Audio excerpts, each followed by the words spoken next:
just appeared? Is that what happened? We did. I guess it was like a Méliès magic moment there. When I was a little boy, I would dream of being able to do special effects like that. Really? Is there one that you still haven't gotten to do that you really want to do? No, I think I've done all of them now. All of them? I know. I might as well just die.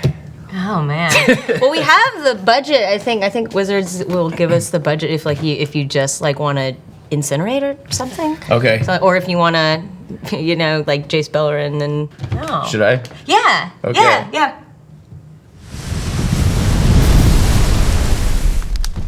Pretty cool. Magic. This is where the magic happens. You did that on purpose. I did. It was a really good transition. I'm very proud of myself. So you are a longtime Magic player, and you said that you have something cool. I do. I'm excited. I'm actually really excited to look at this.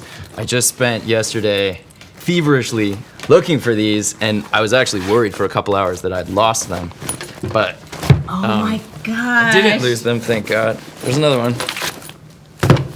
And the binder with the fancy cards. I haven't opened these boxes or this binder in actually don't know how many years. I have a lot of memories about what's inside of here, but I haven't looked in a long time. This is such a time capsule. That's exactly what it is. Right here. Yeah. I'm surprised that there's no the little S's that we used to draw. Yeah. It looks like a lot of that sort of writing. You guys have, can you see this? It says Joey GL. Is that how you were addressed? Your preferred form of address back then, Joey? Yeah, from age like probably 7 to roughly 17, everyone called me Joey. So you're Joe now, regular Joe right now, right? Yeah. These days I usually say Joe. So for this one, because we're going back in time, can I call you Joey? Yes. That's really funny, and yeah, sure. We're taking it back to Magic playing Joey GL. I also like that I wrote magic here, and also, just in case that was missed, M:TG. This is back when I had time to like really, write things on cardboard boxes. It's like Carter unearthing the tomb of Tutankhamun, and we're like going through the antechamber, and we're looking at the hieroglyphs here. This is also when K-Rock was really good. No offense to K-Rock nowadays, but I don't even know actually what plays on K-Rock anymore. But back then, it would have been like Nirvana, Green Day, Pearl Jam. Back then, you had to have like cassettes of your favorite. I was more CDs, but yeah. Oh, okay. So we've set the scene for Joey GL's MTG boxes. Listening that we've got K-Rock on in the background. We probably can't because, that'd be licensing. Yeah. That'd be very expensive. What's with these homies dissing my girl? Yeah, all right. Yes. Is that expensive if I do that? It's okay. You just said a couple of words. It's fine. It's fine. So what is in the boxes? If I remember right, I had 4 decks that were like my creations. Mm-hmm. You had killer decks. Yeah, I had one I would call like a really killer deck. Like I put most of my effort into like the one kind of very ambitious masterpiece deck, which might or might not have been as effective as the red lightning bolt deck, which is like easier to make but would maybe win more often because it's a red lightning bolt deck. Do they still have lightning bolts? For me, I play red because it's very aggro, because that is who I am as a player and probably as a person. Yeah, I like to strike hard and fast and true. So there is still lightning bolt, but a lot of lightning bolt-like things. A whole lightning bolt party. Okay. Okay. It's really awesome. And so you had a couple of choice decks, as you put it. Yeah. And did you play just with friends? Did you ever go down to your local game store and people playing? Yeah, that's the thing. Like I became adjacent more recently to the world of comics because I was in a big comic book movie. I never really read a lot of comic books when I was young, but I feel very familial towards that culture because I played D&D and I played Magic, and it was the same stores, so you were hanging around with the same people. Yeah, so when you hang out with the geeks at the local, essentially geek store, they have comics, video games, tabletop games, Magic the Gathering tournaments, and Pokemon, and D&D. I remember when Pokemon started coming out and me being like, so it's like Magic. So they ripped off Magic. Okay, great. So they ripped off Magic. It's because Magic the Gathering was the sort of trading card game, I think, that like I thought they were the cool kids were playing. Yeah. And then all the rest of us would, kind of try and get in on that world with other cards like Yu-Gi-Oh or Pokemon or we saw that. So, but Magic was just starting then. When I would go to comic stores and play Magic, it was still pretty new. I didn't start right at the very beginning. Like there was still the storied older sets, the Black Border like beta set or even the alpha set, or there was Arabian Nights and Legends were the expansion sets that came out before I got into it. And when I got into it, it was the Dark was what was out. That was the expansion set that was out. And I guess 3rd edition is what the basic set was. But it was white border, not as cool as the Black Border. What got you into Magic? What made you? It was my D&D friends. Yeah? It was D&D that I got into first. You played D&D? What edition? I had different books. I'm sort of, I don't know, my take on D&D is that any official like codification of D&D is outside of the core of what D&D really is. This is one of the things I love about D&D is there is no product. At the end, it's house rules. At the end, it's 2 or more people basically telling a story together, talking. With sometimes there you should use probably dice. Like I like that there's dice here. Right. So there would usually be like dice like this around when we would play Magic. I used to play D&D with a guy who was around with Gary Gygax. Whoa. And he like taught a class at like a summer camp at a school in the valley where I grew up. And he would talk about D&D before they even made 20-sided dice. And he was like, you had to roll a D6 and a D10, and if the 6 was even, then you'd add 10 to whatever you got on the D10. So this would be a 12. Yeah, and it's funny that all the basic mechanics of it can change drastically, but really what the core of it is, as you said, just telling stories with friends. This is what I love about D&D. Yeah. And Magic, I mean, I will admit that as a D&D fan, when I first saw Magic, before I really knew what it was, I was resistant because it was new and it was a thing that you had to buy. And I loved that D&D, you didn't really have to buy anything. Well, yeah, well, one person generally knows the rules and maybe has a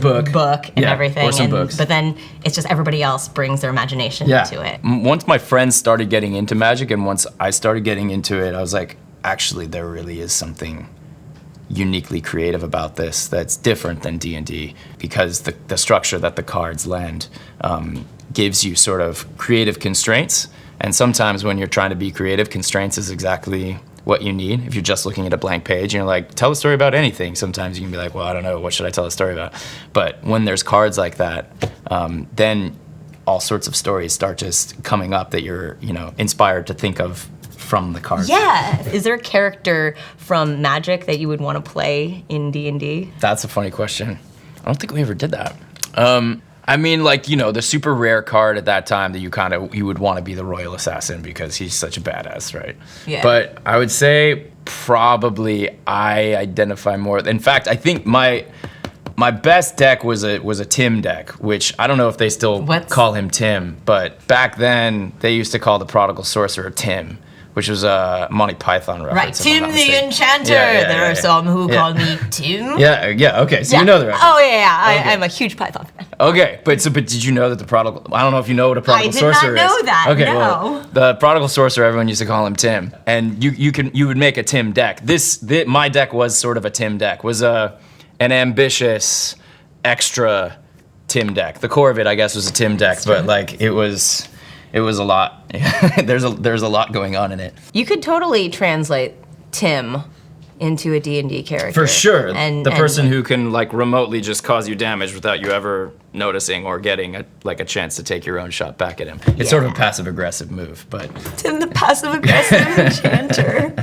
He doesn't stand directly in front of you and hit you. He's like off somewhere else where you can't reach him. Yeah. Just like, oh, you're tagging me? That's fine. That's fine. It's cool. Yeah. Let's be over here.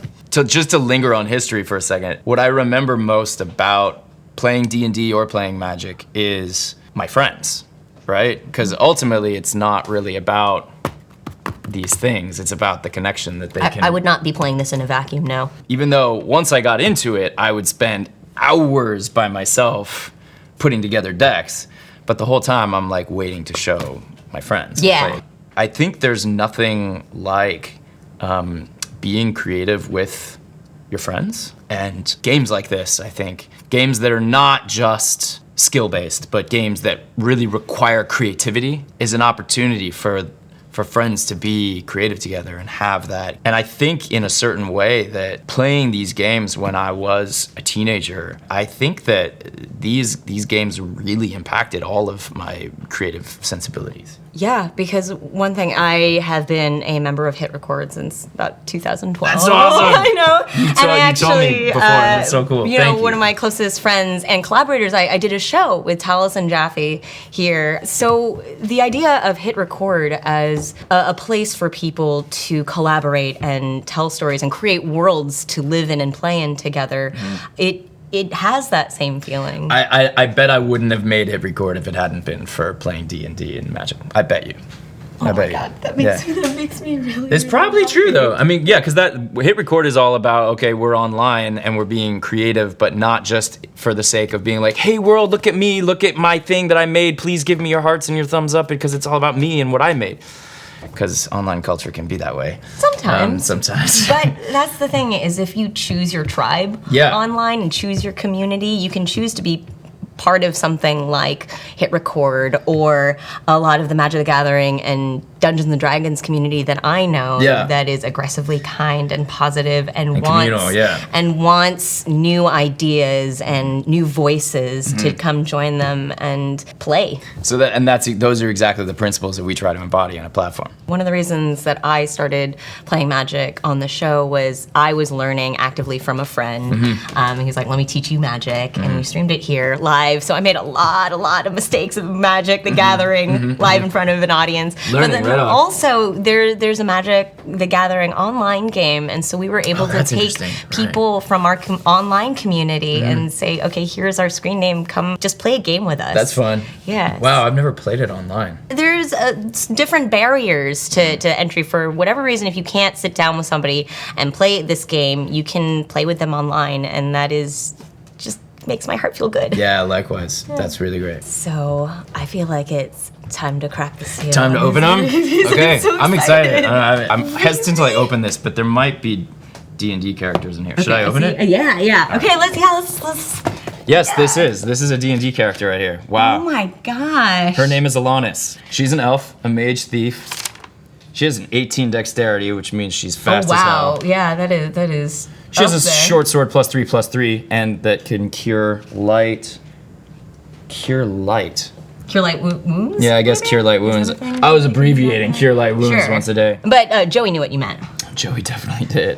Her alignment was CN, which stands for chaotic neutral. This is amazing and blows my mind because I also have old notebook paper with characters that I made up. Yeah. But then I got into Magic a lot later. So you're new to Magic, and I'm the old school. Okay, so well, you might not even know these cards. No, so I'm really excited to look at them. I had a weird thing when I was playing because I was already acting, so I had more money than my friends did, but it wouldn't have been fun to just spend tons of money and be able to beat all my friends with all the fancy cards. And the one time I was like, but f it, I'm gonna buy the Moxes. And so I did. And so I have, and but I traded one of them, Sapphire, so these are Ruby, now and Jet. So I traded my Pearl. I don't remember where or what I got for it. Yeah. I don't remember what I got for my Mox Pearl. That's too bad. I should remember that. I'm sure I got ripped off. Well, you have all these other Moxes. Icy Manipulator. I mentioned Royal Assassin earlier. That was the killer combo. If you had an Icy Manipulator and a Royal Assassin, you could just pick off anybody. Because an Icy Manipulator taps somebody, and the Royal Assassin can kill anything that's tapped. Whoa. And so you're just... This, I think, was actually the first rare card that I remember pulling this. So you bought this? Yeah, no, I didn't buy this as a single card. I pulled this out of, booster pack of the Revised of 3rd edition. And you usually are, you can count on getting one really rare card in a whole box of those. And I was like, what am I gonna get? Am I gonna get a Royal Assassin? Am I gonna get a Shivan Dragon? I got a Nightmare, which is dope, and probably why I always, sort of lean towards playing black, because I had a Nightmare, which just means that the more swamps you have, the bigger this Nightmare horse gets, and it flies. There is something really magic about acquiring a rare card by chance. Yeah. As opposed to specifically going out and purchasing it. Yeah. So did you build a deck around that? At that time I did. I don't think any of my later decks, which are what's in these boxes, revolved around Nightmare. I did have a big, good black deck for a while with this guy and the Sangir Vampires and the Nether Shadows and Dark Rituals and all that stuff. I wonder if that deck's still in here. That deck might... Can I open this box and see if it's in here, actually? See if it's in there. I'm curious if that stayed alive. You think it's in that one? These look like the decks. This looks like... This is just extra stuff. Oh, wow. So I think these are probably the decks. It's really funny. This is that. Oh, okay, wow. This is that deck. Yeah. Demonic Tutor. I think they took the pentacle off of this guy. This is the... Yeah, they probably want to stay away from imagery Satan. that people might get a little spooked by. Yeah, well... I think it's metal. There's nothing, metal AF. Nothing that much worse about a pentagram than any other symbol that you might name. Let's see. I agree. Black Knight. Yeah, so the black deck. This is so strong. This is your awesome This is my black deck. deck. I probably have a proxy in here for the Nightmare, because the Nightmare obviously belongs in here. Yeah. Stone Throwing Devils. This is from Arabian Nights. These were cool. Oh, right. First Strike. I forgot so much all these things. First Strike. These are, yeah. That's what I remember, like, figuring out the ratio of it was, 1 power, 1 toughness, but it also had a special ability. So to be able to put it out for just 1 mana was like, that's a strong creature. That's really good. I don't know why. This is like a really common card, but maybe sort of my favorite. I just love the art of it. I love the idea of a ritual is like, speaking of like incorporating how I came to think of creativity, ritual is a big part of it. Repetition, having a ritual around your creativity. And so a dark ritual, which also just allows you to act really fast. If you have this in your opening hand and you can get 3 mana right away before anybody else has any land out. That's killer. Did This you one ever too. buy or make decks because it was really cool as opposed to building it around strategy? As opposed to it being effective. Yeah. I think this black deck is that. Okay, this is your cool This isn't deck. necessarily probably the most winning deck, but it's black. I mean, it's the black deck. Yeah. That's funny, I have 2 black decks. Wow. I mean, that makes sense. Yeah, Sometimes sure. You're Mind feeling twist. one black deck, and some days you're feeling another black That's funny. Okay, yeah, I think because this is like a Nether Shadow deck. This is all about like little black creatures. And I think, if I'm not mistaken, this is like the Sangir Vampire, kind of like bigger black creatures deck. Cool. This is probably the more like sophisticated black deck. This is the thinking man's black deck. Yeah, right. And this is me like reluctantly using an Ice Age Dark Ritual. They redrew Dark Ritual, but I still used it because I had it. Oh yeah, and they redrew Icy Manipulator too, which also pissed me off. No, man. Change, like, the things that I grew up with So true. are far superior to course. the new stuff. Exactly, which is the essence of conservatism. Well, I guess in this, as in life, it doesn't matter if you're old school or new school, you're still playing a game together. Sorry, I came upon the Royal Assassin, so I had to show it off. This is, I think, a 4th edition Royal Assassin. You can tell it's a little brighter than, yeah, see, look.